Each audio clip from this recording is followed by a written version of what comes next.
लड़ने वालों के कदमों में जहां होता है। आज के इस जलसे के सदर मेहमान खुसूसी असातिज़ा इकराम और मेरे तमाम साथियों, अस्सलामु अलैकुम व रहमतुल्लाहि व बरकातुहू। हमारा नाम जुवेरी अब्दुल रहमान काजी है। मैं दूसरी जमात की तालिबे इल्म हूँ। सबसे पहले मैं आज आप सभी को यौम आज़ादी के दिल से मुबारकबाद देना चाहती हूँ और शुक्रिया अदा करना चाहती हूँ मैं उस्ताद का, जिन्होंने आज मुझे अपने ख्यालात को इजहार करने का मौका दिया।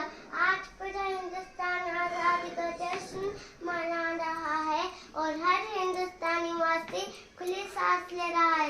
इसके पीछे हमारे तमाम वीरों की कहानी छुपी है, जिन्होंने अपनी जान की बाजी लगाकर खून की होली खेली और अंग्रेजों से हमारे मुल्क को आज़ाद कराया।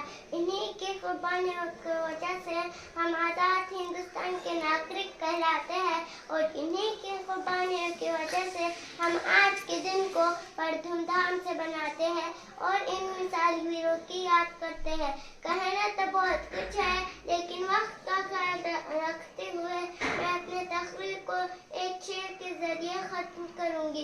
काम कर ऐसा कि पहचान बन जाए, काम कर ऐसा कि पहचान बन जाए और कदम चलो ऐसे कि निशान बन जाए। जिंदगी तो सभी जीते हैं, अगर जीने हैं तो ऐसे जियो कि मिसाल बन जाए, मिसाल बन जाए। शुक्रिया। जय हिंद, जय भारत।